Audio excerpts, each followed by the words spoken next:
गरीब बहू का बड़ा चूल्हा।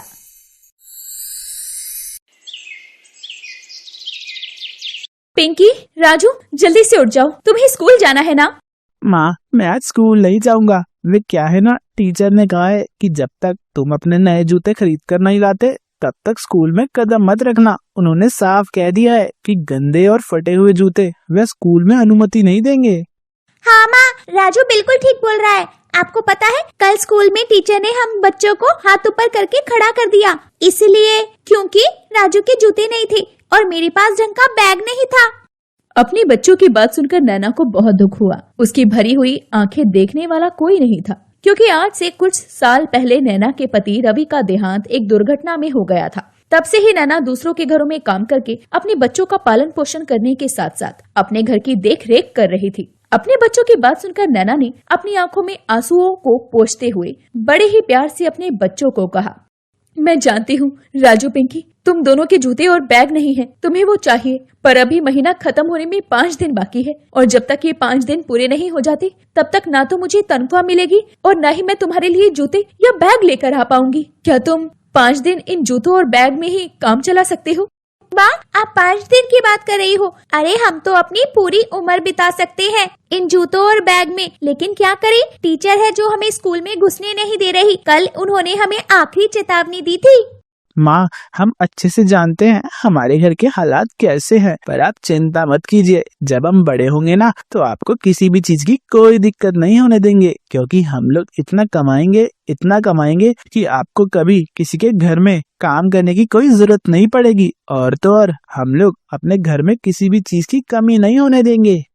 अपने दोनों बच्चों की इतनी बड़ी बातें सुनकर नैना का दिल पिघल जाता है। भले ही उन दोनों की उम्र कम थी, लेकिन उनकी बातें इतनी समझदारी वाली थी कि नैना भी ये उम्मीद नहीं कर सकती थी कि उसके बच्चे इतने समझदार होंगे। नैना की नजर जैसे ही दीवार पर टंगी घड़ी पर जाती है, वो अपने बच्चों से कहती है, अच्छा बच्चों, मुझे मालकिन के घर जाना है, देरी हो रही है। अगर देरी से गई तो वो पैसे काट लेगी। वैसे भी आज उनके घर में कई सारे मेहमान आने वाले हैं, सोच रही हूँ जल्दी चली जाऊँ। और हाँ, आने में मुझे लेट हो जाएगा, इसलिए तुम लोग घर से बाहर मत जाना और शाम होते ही घर को अंदर से बंद कर लेना। माँ, आप बिल्कुल भी फिक्र मत कीजिए, मैं बड़ी हूँ ना, मैं राजू का अच्छे से ख्याल रखूंगी और राजू एक लड़का है, इसलिए वो मेरा अच्छे से ख्याल रखेगा। आप बेफिक्र होकर अपने काम पर जाइए। वैसे माँ, मुझे बहुत भूख लग रही थी, आपने कुछ बनाकर तो रख दिया है ना? राजू की बात सुनकर नैना की नजर एक छोटे से मिट्टी के चूल्हे पर जाती है, जो कि आधा टूटा हुआ था। नैना उसको देखकर दुखी होते हुए कहती है, बच्चों, सुबह तो मैं कुछ नहीं बना पाई, लेकिन हाँ, रात का खाना रखा हुआ है, उसे मैंने गर्म कर दिया है और ठंड ज्यादा हो रही है, इसीलिए फिर कह रही हूँ, घर से बाहर मत जाना, रजाई के अंदर रहना और ज्यादा ठंड लगे तो चूल्हे में आंच लगी हुई है, उस आंच के आगे बैठ जाना। इतना बोलकर नैना अपनी मालकिन के घर के लिए निकल जाती है। रास्ते में उसे काफी ठंड लग रही थी, क्योंकि उसके शरीर पर एक फटा हुआ शॉल था। नैना के जाने के बाद पिंकी ने दरवाजा अंदर से बंद कर लिया। राजू अभी भी उदास था। पिंकी, तुम सच कह रही थी, अब टीचर रोज हमें बेइज्जती करते हैं। कल तो सब बच्चे हंस रहे थे जब उन्होंने मुझे जूते के कारण बाहर खड़ा कर दिया था। छोड़ राजू, तुम इतना मत सोचा करो, माँ ने कहा है ना 5 दिन की ही बात है, फिर हमारे पास नए जूते नए बैग होंगे, तब कोई टीचर कुछ नहीं कहेगी। राजू और पिंकी दोनों उस फटी रजाई के अंदर सिकुड़ कर बैठ जाते हैं, लेकिन ठंड इतनी ज्यादा थी कि फटी हुई रजाई भी बेअसर हो रही थी। पिंकी कांपते हुए राजू से कहती है, राजू, मुझे बहुत ठंड लग रही है, माँ ने कहा था ना चूल्हे में थोड़ी सी आंच है, उसी के आगे बैठ जाते हैं। हाँ चलो, रात का खाना भी गर्म कर लेंगे, क्योंकि मुझे बहुत भूख लग रही है। दोनों बच्चे रजाई से बाहर निकलते हैं और आंगन में रखे मिट्टी के उस टूटे हुए चूल्हे के पास जाते हैं। चूल्हे में हल्की सी आंच सुलग रही थी। इस तरह दोनों भाई बहन चूल्हे के आगे बैठकर हाथ सेकने के साथ साथ अपना खाना भी गर्म करने लगते हैं। वहीं दूसरी तरफ जब नैना अपनी मालकिन मीरा देवी के घर पहुंचती है, तो वो देखती है कि मीरा काफी गुस्से में थी, क्योंकि आज नैना को पहुंचने में देरी हो गई थी। मीरा का स्वभाव पहले से ही कठोर था, इसीलिए वो गुस्से में नैना से बोली, नैना, इतना समय लगा दिया, मैंने कहा था ना जल्दी आना। आज हमारे घर पंडित जी और उनके साथ 20 मेहमान आ रहे हैं। माफ करना मालकिन, रास्ते में थोड़ी देर हो गई, अब मैं जल्दी से सारा काम निपटा देती हूँ, मुझे माफ कर दीजिए, मैं आज के बाद कभी भी देरी से नहीं आऊंगी। नैना की बात सुनकर मीरा कुछ नहीं बोली और वहाँ से चली गई और सारा दिन वो नैना को खरी खोटी सुनाती रही। नैना भी चुपचाप सारा काम करती रही क्योंकि उसे पता था कि उसकी मालकिन भले ही स्वभाव से कठोर है लेकिन दिल की बुरी नहीं है। नैना की मालकिन के घर में आधुनिक गैस चूल्हा था जिस पर एक साथ 4-4 बर्नर जलते थे। नैना को लगा कि काश उसके पास भी ऐसा ही चूल्हा होता तो उसके बच्चों को ठंड से ठिठुरना ना पड़ता। शाम होते होते नैना पूरी तरह थक चुकी थी। जैसे ही मालकिन के घर से सारे मेहमान वहाँ से जाते हैं तो नैना अपनी मालकिन से कहती है, मालकिन वो क्या है ना, मुझे एडवांस में पगार चाहिए। एडवांस में पगार चाहिए? लेकिन क्यों? तुम जानती हो ना 1 तारीख को सैलरी मिलती है, अभी 26 तारीख है। मैं जानती हूँ मालकिन, लेकिन मेरे बच्चों को स्कूल बैग और जूते की जरूरत है। अगर मैं उनके स्कूल बैग और जूते नहीं खरीदूंगी तो वो लोग स्कूल नहीं जा पाएंगे क्योंकि टीचर ने उन्हें स्कूल में प्रवेश देने से मना कर दिया है।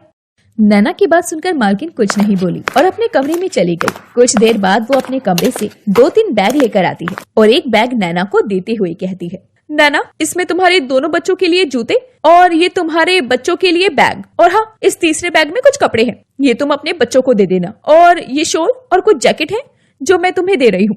और हाँ कल से आओ तो ये फटी हुई पतली शॉल ओढ़कर मत आना क्योंकि बाहर बहुत ज्यादा ठंड है।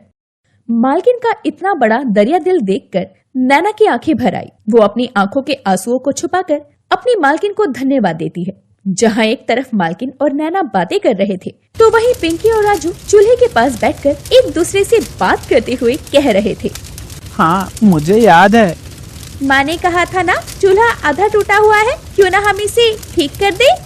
हाँ सही कहा तुमने, हम इससे बड़ा चूल्हा बनाएंगे ताकि इसमें ज्यादा आँच आए और पूरे घर को गर्माहट मिले। अब क्या था, दोनों बच्चों के पास मिट्टी थी और कुछ ईंटें वो लेकर आते हैं और एक बड़ा सा चूल्हा बनाते हुए बातें करते हैं। राजू, माँ कहती थी कि चूल्हे में जितनी जगह होती है उतनी ही ज्यादा आँच रहती है। तो हम इसे और चौड़ा करेंगे और हाँ मिट्टी को पानी में मिलाकर लेप बनाएंगे ताकि चूल्हा मजबूत बने। इस तरह वो दोनों भाई बहन आपस में बात करते हुए मिट्टी का चूल्हा बनाने लगते हैं। थोड़ी देर बाद उनका चूल्हा बनकर तैयार हो जाता है। वो देखने में भले ही टेढ़ा मेढ़ा था पर उनके लिए वो किसी महल से कम नहीं था। अब थोड़ी देर बाद में शाम को जब नैना थकी हारी घर लौटती है तो वो देखती है कि दोनों बच्चे चूल्हे के सामने बैठे थे और चूल्हे से तेज आंच निकल रही थी जिससे घर में थोड़ी गर्माहट आ जाती है। और वो चूल्हा छोटा और टूटा नहीं बल्कि एक बड़ा चूल्हा था जिसे देखकर नैना हैरान हो जाती है और अपने बच्चों से कहती है, ये चूल्हा किसने बनाया? माँ ये हमने बनाया है, ये हमारा बड़ा चूल्हा है। माँ अब हमें ठंड नहीं लगेगी और आपको भी अपने टूटे और छोटे चूल्हे को देखकर अफसोस नहीं होगा। अपने बच्चों की बात सुनकर नैना की आंखों में आंसू आ जाते हैं और वो दौड़कर अपने बच्चों को गले से लगा लेती है। कुछ देर बाद अब नैना अपनी मालकिन द्वारा दिए गए बैग, कपड़े, जूते अपने बच्चों को दिखाती है जिसे देखकर बच्चे काफी खुश होते हैं। और अब अगले दिन से नैना के बच्चे एक बार फिर स्कूल जाने लगते हैं और अब उनका बड़ा चूल्हा न सिर्फ उनके घर को गर्माहट देता बल्कि वो लोग अपने बड़े चूल्हे के ऊपर अब कुछ भी बना सकते थे।